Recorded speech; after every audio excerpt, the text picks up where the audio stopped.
Baik, Dr. Madeline, satu masukan yang sangat-sangat memberi kesedaran lah. Saya pun merasa sedih campur dengan kagum dengan apa yang dipaparkan. Jadi sebelum-sebelum ni mungkin kita rakyat Malaysia di Semenanjung tidak tahu keadaan kondisi pelajar-pelajar di sana. Tapi apa yang telah dipaparkan oleh Dr. Madeline tu banyak perkara-perkara yang menyayat hati dan banyak perlu diperbaiki. Contohnya tentang lost learning. Didapati banyak pelajar-pelajar di sana ketinggalan. Jadi bagaimanakah langkah-langkah yang perlu diambil? Contohnya 34% orang asli dalam keadaan poverty, dalam kemiskinan. 20.2% Bumi Putera Sabah dalam poverty. Dan 371 sekolah at the point of time tidak mempunyai electricity. Hopefully by now dah ada improvement lah. Again, isu tentang stateless people, orang-orang yang tidak ada kerakyatan dan sebagainya. Bagaimana masa depan anak-anak mereka di situ. Dan amazingly di Pulau Mabul tadi, orang yang duduk di sekeliling tu berselerak, tapi adanya satu pusat tourism yang berharga 1 juta. So mananya equality in terms of development kat situ. Again, saya pun memang totally setuju dengan apa Dr. Madeline sampaikan. Kita harus ada empowerment kepada petugas-petugas yang lain. Tidak boleh saja berharap pada cikgu dan sebagainya. Jadi isu yang utama sekarang adalah kita nak mengarah kepada kesamaan, equity dan equality. Itulah perjalanan kita, bagaimana kita nak membincangkan di sini. Terima kasih Dr. Madeline for the exposure. Sebelum-sebelum ni kita hanya tahu kabar-kabar saja. Tetapi saya boleh anggap di mana kalau kita perhatikan baik-baik masih lagi ramai yang masih lagi tidak berpelajaran ataupun lost learning, masih ramai lagi. Okey, baik. Kita kepada soalan-soalan. Saya buka soalan. Okey. Ada satu soalan untuk Dr. Madeline daripada Adriana. Adakah kemunduran pihak orang asli asal Bumi Putera ataupun Bunyi Putera bukan Melayu disebabkan perangai yang tidak ingin mengubah kehidupan mereka atau disebabkan oleh pihak berkuasa yang tidak mengindahkan serta lebih suka membiarkan mereka mundur, dumbing down to maintain power and wealth in the hand of the few, atau kombinasi beberapa faktor dalaman ataupun luaran masyarakat mereka? Itu soalan pertama untuk Dr. Madeline. Okay. This is what we call the $1 million question. Kalau tahu menyelesaikan ataupun memberi jawapan kepada soalan ini, kita dah tak ada orang yang miskin dan juga tidak. Okey, saya nak menjawabnya dari dua sudut ya. Saya bersetuju dengan apa yang dikatakan towards the end bila dia katakan it is a combination of factors ya. Because bukan semuanya orang-orang asal dan orang asal di Malaysia. Bila kita sebut orang asal, that includes orang asli di Semenanjung, the pribumi Sabah dan Sarawak ya. Sebab Sabah Sarawak mereka bukan dipanggil orang asli ya. Kami dari segi constitutionnya kami tidak disebut sebagai orang asli dan orang asli pun tak nak dipanggil pribumi ya. Mereka ini memang statusnya dipanggil orang asal. Okey, hasil kajian saya mendapati ada dua sudut pandang ya. Yang satu sudut pandang we and them. We and them tu maksudnya kita dan mereka. Kebanyakan daripada kereta, especially kita yang berpendidikan tinggi, apatah lagi dah menjejak kaki ke Harvard, apa tadi? All the Ivy League universities, Ivory Towers ni ke Menara Ganding. Kita sering melihat dari lensa kacamata kita. Kita nak menjadikan mereka seperti kita. Kita menyamakan kehidupan mereka seperti kita. Kita nak jadikan orang asli seperti kita. Kalau kita ada rumah 4 tingkat, kita nak orang asli hidup. Jadi kadang-kadang kita meletakkan mereka dalam konteks yang itu. Okay. Itu satu sudut pandang. Jadi ada yang berkata, why don't we just leave them as they are? But on the other hand, there is another argument yang mengatakan sebenarnya we cannot leave them just like that. Yang penting ialah kita memberi mereka peluang, opportunities. Itu yang sangat penting. Dan mereka mereka sendiri yang perlu membuat pilihan. Yang saya khawatir ialah peluang itu mungkin agak terhad bagi mereka. When we talk about accessibility, apakah bezanya peluang seorang anak Melayu Muslim dengan seorang anak orang asli yang beragama pagan? Saya rasa peluang dia berdua tidak sama. Kita kena menerima hakikat itu. Satu, bukan sebab diskriminasi saja, tetapi di mana mereka tinggal, tempat mereka tinggal. Kalau macam di Sabah Sarawak dan juga orang asli, mereka tinggal di pedalaman. You nak buat jalan raya dekat Sarawak tu, ya ampun. You tengok saiz negeri Sarawak lebih besar. Jadi dia memang banyak. Tetapi yang saya nak sebut di sini, kadang-kadang kita perlu juga ada political will. Saya rasakan selama ini kurang political will untuk membangun masyarakat pribumi, khususnya masyarakat orang asli. Memang ada yang mengatakan, oh kita dah ada jabatan orang asli. Kalaulah dengan adanya jabatan orang asli, dengan berjuta-juta peruntukan, kehidupan orang asli masih lagi begitu, di mana silapnya sekarang? I always wonder, the amount of money that was being allocated to the jabatan kemajuan ataupun kemajuan orang asli itu begitu banyak. Yang saya khawatir, dia lebih banyak duit itu untuk tujuan pentadbiran. Untuk memberi gaji pegawai-pegawai, untuk klaim pergi ke luar mana. Macam kami yang mengkaji kemiskinan, klaim pegawai nak mengantar telur 20 biji ini, nak bagi untuk program PPRT. You tak tahu tu. Klaim mileage dia, klaim dia tempat tinggal, klaim macam-macam klaim dia. So, the cost is higher. Lebih baik orang mereka tu tak payah ada telur untuk projek PPRT dia. Ini cerita PPRT. I'm not saying that the government has not done anything. The government has done a lot. Cuma, satu, berlaku ketirisan. There is ketirisan. Kedua, kadang-kadang saya merasakan political will itu mungkin tidak sama seperti political will untuk membantu orang Melayu. Tidak sama.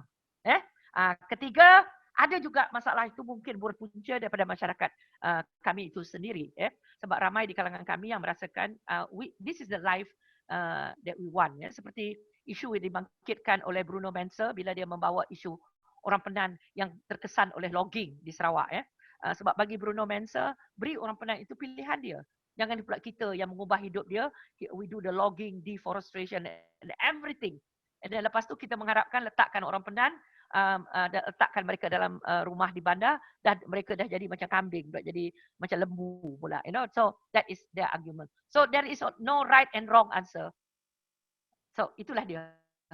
Baik. Sekejap ya. Bagaimana dengan Dr. Bakri? Adakah any kemasukan ataupun any pandangan? Otherwise, saya pergi pada soalan yang seterusnya. Saya tertarik dengan gambar orang tanpa dokumen dan pulau sebelahnya ada resort berjuta ringgit tu. Itu pada pandangan saya itu satu peluang yang handal. Di hospital saya dia ada internet. Satu internet itu untuk kegunaan staff, ada special password. Tetapi ada lagi satu internet yang bebas untuk gunakan masyarakat am. Jadi pada hujung minggu ramai orang datang ke hospital duduk di tepi-tepi itu untuk menggunakan internet yang baru yang percuma. Begitu juga dengan pusat turis di pulau itu, mengapa tak ada dua saluran internet? Satu internet untuk guna itu, dan satu itu percuma untuk community. Di Afrika, bukan Afrika Selatan, di barat Afrika Selatan, Swaziland, bukan Swaziland, ada negeri di barat Afrika, dia ada tower 5G tower di situ. Kerajaan memberi. Tetapi sebab saluran kapasitinya besar, dia menjualkan saluran itu kepada orang sebelah. Jadi ada perusahaan yang timbul dari situ, di mana ada makcik itu menjual kad untuk mengakseskan internet. Jadi banyak perusahaan yang boleh timbul dengan peluang itu. Pada pandangan saya itu bukan satu masalah, satu peluang berapa banyak tenaga manusia yang ada tu yang kita tidak gunakan. Padahal kita boleh latih dia menjadi tourist guide ataupun macam-macam kerja boleh buat di pusat turis tu. Mana-mana saya pergi ke tempat turis, pada satu tourism yang datang ke situ ada 4-5 orang kerja di situ. Jadi kalau pusat tourism tu ada 500 bilik, dia boleh membuat pekerjaan untuk 2,500 orang. Jadi itu boleh jadi bandar satu yang indah. Satu lagi sekolah di kampung tu, di tepi sungai yang Dr. Madeline tunjukkan tadi. Kalau ada satelit di situ, boleh di keliling sekolah tu dijadikan pusat perniagaan untuk orang kampung. Sebab dia ada akses internet. Jadi bila ada akses internet di sekolah itu, bukan gunakan untuk murid saja dan sekolah. Di hujung minggu dan sebelah malam, gunakan kepada masyarakat am. Menjadi satu sumber perusahaan kepada masyarakat. Itu komen saya. Terima kasih. I just need to share, Dr. Bakri.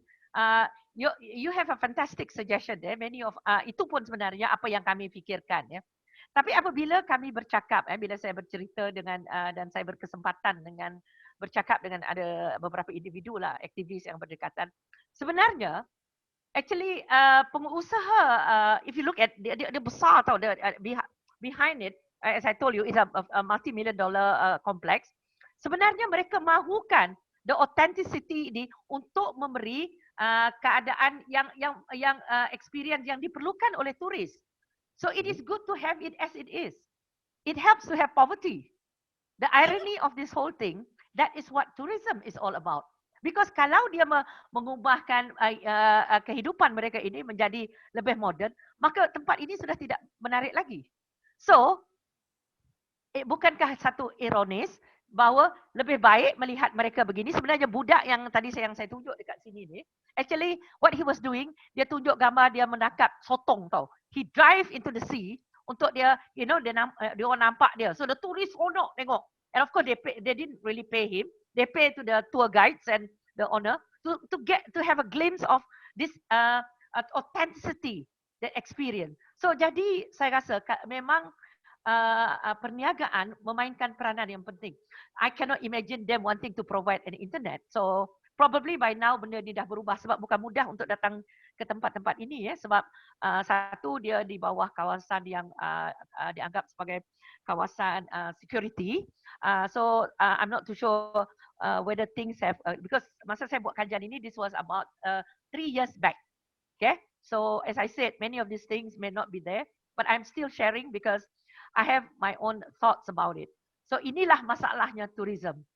Kadang-kala dia mendatangkan faedah, membawa keuntungan kepada penduduk setempat, tapi dalam usaha mereka untuk mendapatkan authenticity, maka benda ini menimbulkan sedikit masalah pada penduduk tempatan. Okey, itu je. Baik, memang saya setuju. As long as kalau boleh tidak ada eksploitasi, eksploitasi oleh pihak-pihak tertentu atas surrounding lah. Maksudnya kita sebagai turis ataupun orang datang yang turis tu ialah dia nak yang original kan, tapi harap tidak ada eksploitasi lah. Okey, baik. Soalan yang seterusnya daripada Kiong Tan kepada Dr. Madeline.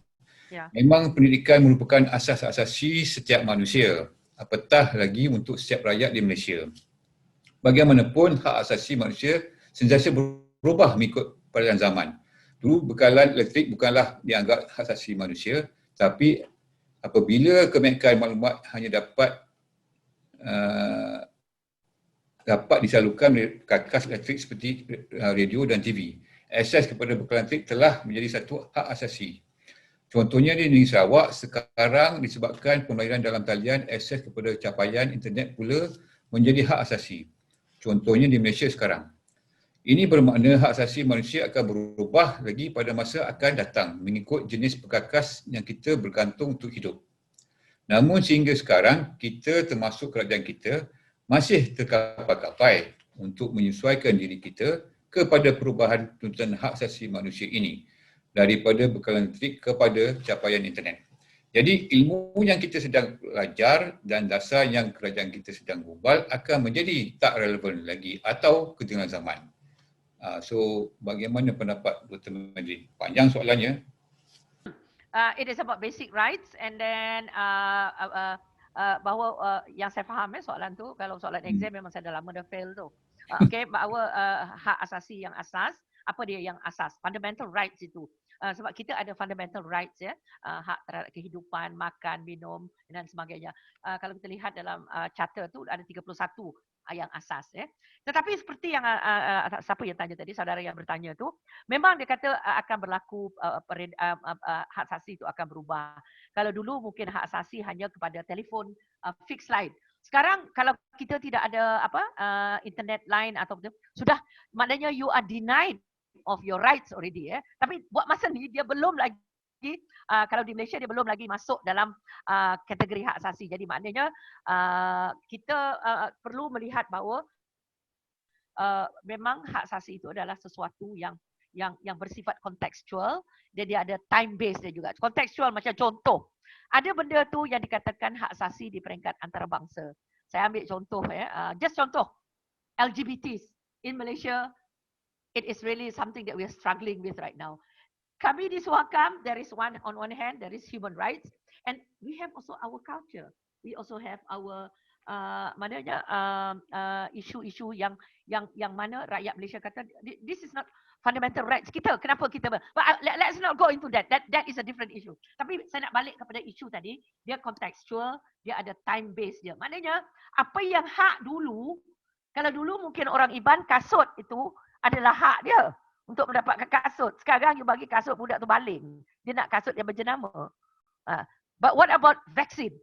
You know? Kami sekarang sedang berhadapan dengan satu senario Dr. Bakri here. We are in the midst of discussing okay, who is going to have yang akan dapat vaksin? Sebab kerajaan kata about 80%. Now, the question is who? Nombor satu. Yang who tu juga termasuk, adakah dia akan masuk orang asing, pekerja asing? Sebab yang paling ramai terkesan oleh COVID, yang positif COVID ialah orang asing. Akan melompatlah orang Malaysia nanti.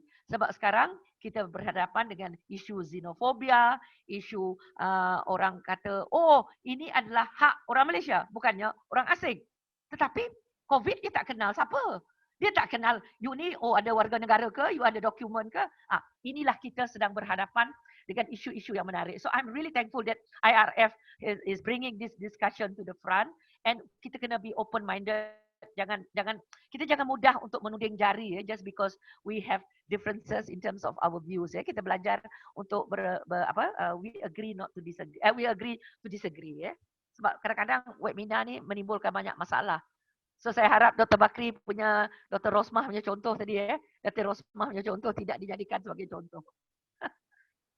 Masalahnya ada tentang siapa yang patut dapat vaksin. Banyak masalahnya seperti di Malaysia, tetapi perkara itu dibincangkan dengan bebas. Umpamanya cara vaksin ini ada satu komiti, 19 orang komiti itu, 5 orang tidak setuju dengan keputusan komiti itu. Tapi kita tahu sebabnya, apa sebab mereka tidak setuju dengan distribution vaksin. Bila kita tahu apa sebabnya, kita boleh berfikir setuju atau tak setuju. Tapi kalau kerajaan terus mengatakan vaksin ini untuk susunan dan tidak memberi reasonnya, susah orang nak memfahami. Di sini ada satu fikiran yang mengatakan orang tua yang diam di nursing home tidak payah digunakan vaksin sebab umurnya dah tua, memang mati. Apa sebab gunakan vaksin kepada mereka? gunakan vaksin kepada yang orang muda, yang bekerja dan menambahkan ekonomi. Itu satu soalan masyarakat yang hanya masyarakat melalui wakil mereka di kerajaan, di parlimen yang memboleh buat keputusan itu. Tapi yang mustahaknya rakyat mesti tahu apa sebabnya kita memberi keputusan itu. Berbalik kepada LGBT itu, pandangan saya senang saja. Mereka itu hamba Allah juga. Kalau kita tak menyayai anjing, apa kita menganiaya LGBT? Itu mereka berhak sebagai hamba Allah. Kita tak boleh menukarkan itu. Memang kita tak setuju dengan cara hidupnya. Itu banyak orang tak setuju dengan cara hidup saya di Amerika. Itu pandangan sendiri. Tapi itu tidak bermakna kita mesti membebankan mereka atau mempunish dia dengan sebab lifestyle dia.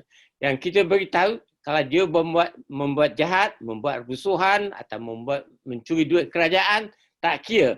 Kalau 10 kali kau sembahyang, kalau kau curi duit kerajaan, kau masuk jail. Itu saja. Okey, terima kasih kemasukan daripada Dr. Bakri dan juga kemasukan daripada Dr. Madeline.